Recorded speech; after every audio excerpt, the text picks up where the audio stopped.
अरे हिम्मत है तो चुनाव लड़ो ना, भागते क्यों? 56 इंच का सीना लेके प्रधानमंत्री आयोग जैसी संस्था को, चुनाव आयोग जैसी संस्था को अपनी कठपुतली बना रहे सर। कहां बोले हम लोग, ये कहां जाए अपनी बात? आप रेल बजट पर बोलिए। This is not the way. बैठिए, आप बैठ जाइए। चुनाव लड़िए ना, चुनाव से तो आप लोग भागते हैं। एमसीडी का चुनाव हो रहा है, भाग रहे हैं आप लोग, भाग रहे। एमसीडी के चुनाव से भाग रहे मानव। मैं खत्म कर रहा हूं। चुनाव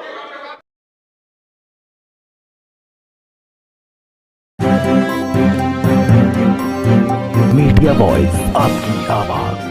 रेल मंत्रालय के बजट पर मुझे अपनी बात कहने का अवसर दिया। मान्यवर, आज जब मैं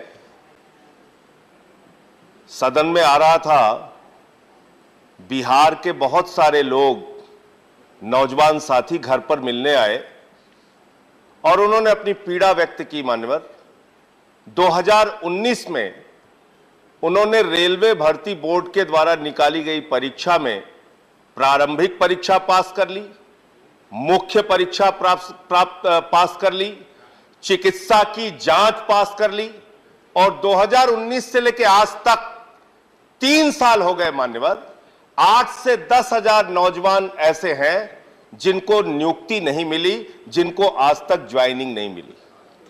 यह बेरोजगारों के प्रति आपका रवैया है, बहुत ही दुर्भाग्यपूर्ण और पीड़ादायक है। और जब वो रेलवे भर्ती से पीड़ित नौजवान छात्र प्रयागराज में सड़कों पर उतरते हैं, पटना में सड़कों पर उतरते हैं, तो आप अपने ही देश की धरती पर उनके साथ दुश्मनों जैसा व्यवहार करते हैं। आंसू गैस के गोले छोड़ते हैं, लाठियों से उनको पिटवाते हैं, घर में घुस घुस के उनको मरवाते हैं, पिटवाते हैं। ऐसा व्यवहार करते हैं जैसे मालूम पड़ रहा है कि वो दुश्मन देश के नागरिक हैं। ये इस देश के नौजवानों के साथ खिलवाड़ मत कीजिए। और बेरोजगारों के प्रति आपका रवैया क्या है? हर जगह रेलवे में मानव ठेका प्रथा घुसेड़ दिया गया। सफाई कर्मचारियों में ठेका प्रथा, स्टेशन के मेंटेनेंस में ठेका प्रथा, सिग्नल के मेंटेनेंस में ठेका प्रथा, बिजली के मेंटेनेंस में ठेका प्रथा, कोच के मेंटेनेंस में ठेका प्रथा। और ये ठेका प्रथा जब आप लेके आ रहे हैं तो एक तरफ आप रोजगार को मिटाने और खत्म करने का काम कर रहे हैं और दूसरे तरफ इस देश के दलितों के साथ, पिछड़ों के साथ, आरक्षण की व्यवस्था के साथ आप खिलवाड़ करने का काम कर रहे हैं, उनका हक मारने का काम कर रहे हैं आप। मान्यवर, खुद रेलवे विभाग ने यह माना है कि सेफ्टी कैटेगरी में लगभग 1,50,000 कर्मचारियों की वैकेंसी है। लगभग 1,50,000 रिक्तियां आपके पास सिर्फ सेफ्टी कैटेगरी में है, रेलवे की सुरक्षा के क्षेत्र में है। आप वो भर्ती करते नहीं। आपके पास मेंटेनेंस के क्षेत्र में या जिन क्षेत्रों में रेलवे में भर्तियां खाली है, वहां पे आप भर्ती क्यों नहीं करते? 3 लाख भर्ती अगर रेलवे विभाग चाहे तो पक्की सरकारी कर्मचारियों की कर सकती है। लेकिन आपको पिछड़ों का हक मारना है, दलितों का हक मारना है, निजीकरण करना है, सरकारी व्यवस्था को खत्म करना है। हमारे मंत्री जी ने बयान दिया, मुझे बड़ी प्रसन्नता हुई। मान्यवर, इन्होंने कहा निजीकरण नहीं होगा। अब पता नहीं वित्त मंत्री और रेल मंत्री एक साथ बैठते हैं कि नहीं बैठते हैं, दोनों लोग आपस में चर्चा करते हैं कि नहीं करते हैं। वित्त मंत्री जी कहती हैं रेलवे की 26% संपत्तियां हम बेचेंगे, लगभग 1,50,000 करोड़ रुपए रेल की संपत्ति बेच के हम अर्जित करने का काम करेंगे। और मेरे पास तारीख है, 31,000 करोड़ रुपए की टेंडर इन्होंने निकाला, जिसमें से मात्र 7,200 करोड़ रुपए का इनको आय हुई, बाकी लोगों ने टेंडर में हिस्सा ही नहीं लिया। तो आप एक तरफ लोगों के बीच में तो ये कहते हैं कि हम निजीकरण नहीं करेंगे, लेकिन निजीकरण करने के लिए जितनी भी आप योजनाएं ला सकते हैं रेलवे के अंदर, वो लाने का काम करते हैं। दूसरी बात मान्यवर, मैं इनका पढ़ रहा था कि रेलवे में पिछले 5 वर्षों से लगातार आमदनी में कमी आ रही है। लगभग 7.8% इनकी आमदनी घटी है। आमदनी भले ही रेलवे की घट रही हो, भले ही आपने पिछले दिनों में रेलवे के प्लेटफॉर्म की टिकट 50 रुपए कर दिया हो, पैसेंजर के किराए को आपने 3 गुना वृद्धि कर दिया हो, बाकी चीजों में वृद्धि कर दिया हो, लेकिन आपकी आमदनी 7.8% घटी। ये आंकड़े बताते हैं। लेकिन उसके बावजूद आप अपने राजनीतिक कारणों से रेलवे को घाटा पहुंचाने के लिए तैयार रहते हैं। आप अपने राजनीतिक कारणों से रेलवे का नुकसान करने के लिए तैयार रहते हैं। मैं मान्यवर बड़ी विनम्रता पूर्वक आपके माध्यम से पूछना चाहता हूं, हमारी दिल्ली की सरकार तीर्थ यात्रा योजना लेके आई, बुजुर्गों के लिए तीर्थ यात्रा योजना। अब उन बुजुर्गों को तीर्थ यात्रा योजना से आपको परहेज क्या है? बुजुर्गों को तीर्थ यात्रा कराने से आपको परहेज है। और मैं यहां मंत्री जी बैठे हैं, बड़ी विनम्रता पूर्वक आपसे पूछना चाहता हूं, दिल्ली के एक निर्वाचित मुख्यमंत्री को रेल विभाग इसी दिल्ली में वो उन बुजुर्ग यात्रियों से स्टेशन पर मिलने जा रहे थे, मिलने जा रहे थे, और उन बुजुर्गों से मुलाकात को रोकने का काम रेलवे विभाग ने किया। और मंत्री जी, आप आईएएस रहे, जिला अधिकारी रहे, उड़ीसा में आप आईएएस के तौर पे नौकरी कर चुके हैं। इस प्रकार का व्यवहार मत कीजिए एक मुख्यमंत्री के साथ। आपको 2500 फोन मैंने किया, 2500 बार आपके विभाग के कर्मचारियों को मैंने सूचना दी, मुख्यमंत्री के आवास से आपको सूचना गई, लेकिन बुजुर्ग तीर्थ यात्रियों को अयोध्या जाने से रोकने का काम आप कर रहे हैं, उनकी तीर्थ यात्रा पर रोक लगाने का काम कर रहे हैं। लड़ाई लड़ना है, चुनाव में लड़िए ना। बुजुर्ग तीर्थ यात्रियों को आप क्यों टारगेट करते हैं? उनकी यात्रा का विरोध आप क्यों करते हैं? रेलवे की आमदनी कम करने पे आप क्यों लगे हुए हैं? अरविंद केजरीवाल का इतने स्तर पे जाके विरोध आप क्यों करते हैं? चुनाव लड़िए ना। चुनाव से तो आप लोग भागते हैं। एमसीडी का चुनाव हो रहा है, भाग रहे हैं आप लोग, भाग रहे। एमसीडी के चुनाव से भाग रहे मान्य। मैं खत्म कर रहा हूं। चुनाव, अरे हिम्मत है तो चुनाव लड़ो ना, भागते क्यों? 56 इंच का सीना लेके प्रधानमंत्री जी भाग रहे हैं। Honorable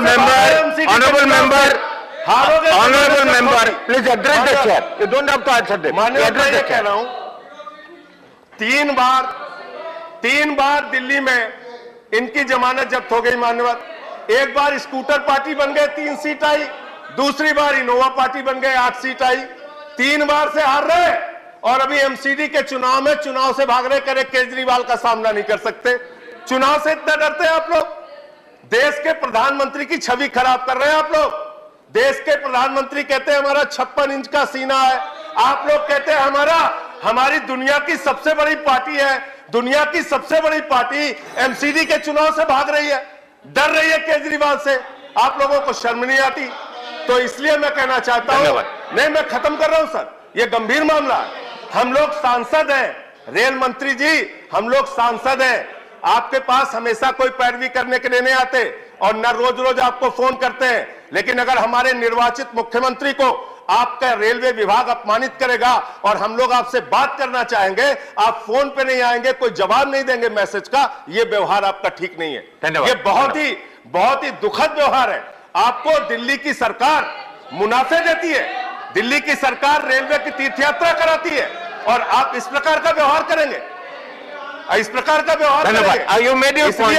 नहीं, आप खत्म कीजिए। एक अंतिम बात कह के खत्म कर रहा हूं, सर अभी दूसरों को तो आपने 12-12 मिनट बुलवाया सर, हमारी जब बारी आती है उधर से चिल्लाने लगते हैं। आपके पार्टी के जितने समय होता है उसी हमेशा वहां चुनाव से आपका समय होता है उसी के अंदर बुलाते हैं। यहाँ आप बोलने नहीं देते सर। चुनाव आयोग जैसी संस्था को कंक्लूड कीजिए। चुनाव आयोग जैसी संस्था को अपनी कठपुतली बना रहे हैं सर। कहां बोले हम लोग, ये कहां जाए अपनी बात? आप रेल बजट पर बोलिए ना, अब तक तो आपने रेल बजट पर बोला ही नहीं। बातें हुई रेल बजट, आप कंक्लूड कीजिए। फिल्मी दुनिया तक की बातें हुई रेल बजट पे, फिल्म के गीत गा रहे थे लोग अभी रेल बजट पे। तो मैं ये कहना चाहता हूं, रेल मंत्री जी थोड़ी संवेदनशीलता लाइए अपने प्रति, बुजुर्गों के प्रति। आपने बुजुर्गों की कंसेशन खत्म कर दी रेलवे में, आप थोड़ी संवेदनशीलता लाइए। कुलियों के लिए लालू प्रसाद यादव जी जब रेल मंत्री थे, उन्होंने योजना लागू की थी उनको नौकरी देने के लिए। अब देखो कुलियों का भी विरोध कर रहे हैं सर, कुलियों का भी विरोद कर रहे हैं। आप समाप्त कीजिए। नहीं, गरीब आदमी का आप समाप्त कीजिए। गरीब आदमी का विरोध कर रहे हैं। आपका समय हो चुका है। सबका विकास कहते हैं लोग। चुनाव के बाद सर महंगाई बढ़ा रहे हैं, सिलेंडर का दाम, गैस का दाम, डीजल का दाम, पेट्रोल का दाम, और यहाँ बोलिए कुलियों का विरोध। धन्यवाद, आपका सारा पॉइंट खत्म हो चुका है। अब मैं कह रहा हूँ, देश के पूर्व रेल मंत्री ने इस देश के कुलियों के लिए जिनके ऊपर एक फिल्म बनी थी, गाना था सारी दुनिया का बोझ हम उठाते हैं। उन बोझ उठाने वालों के लिए देश के रेल मंत्री लालू प्रसाद यादव जी ने नौकरी देने की व्यवस्था की थी। आज वो मारे मारे फिर रहे हैं, एप्लीकेशन देते हैं, धन्यवाद, रोते धन्यवाद, हैं, धन्यवाद। धक्के खाते हैं, स्पीकर उनकी जवाहर बात आप सरकार नहीं सुनते। तो इसलिए इस देश के जवाहर सरकार के जी साथ खिलवाड़ मत कीजिए। आप लोग तो पकौड़ा योजना पहले जवाहर लेके आए सरकार थे। जी, you want to अभी speak? यूपी के नौजवानों को इन लोगों ने कहा मान्यवर, यूपी के नौजवानों को जाके प्रधानमंत्री ने कटोरा योजना दे दी। पहले पकौड़ा योजना, अभी कटोरा। धन्यवाद। अरे नहीं, दिस इज नॉट दैट। हारे हो ना। नहीं, धन्यवाद। Next speaker is, I am calling the next speaker. नहीं, ऐसे नहीं, ये ऐसे डिबेट नहीं होता है। Please be seated. हाँ, नहीं, आपका खत्म हो चुका है। जवाहर सरकार, आप बोलेंगे? You want to speak mister Jawahar सरकार?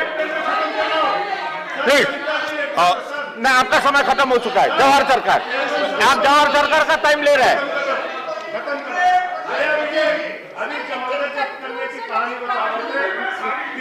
He doesn't, आप बोलना चाहेंगे? If you do not want to speak, I'll call another speaker. नहीं, this is not the way. बैठिए, आप बैठ जाइए। आप बोलेंगे? साफ हो गए पंजाब से।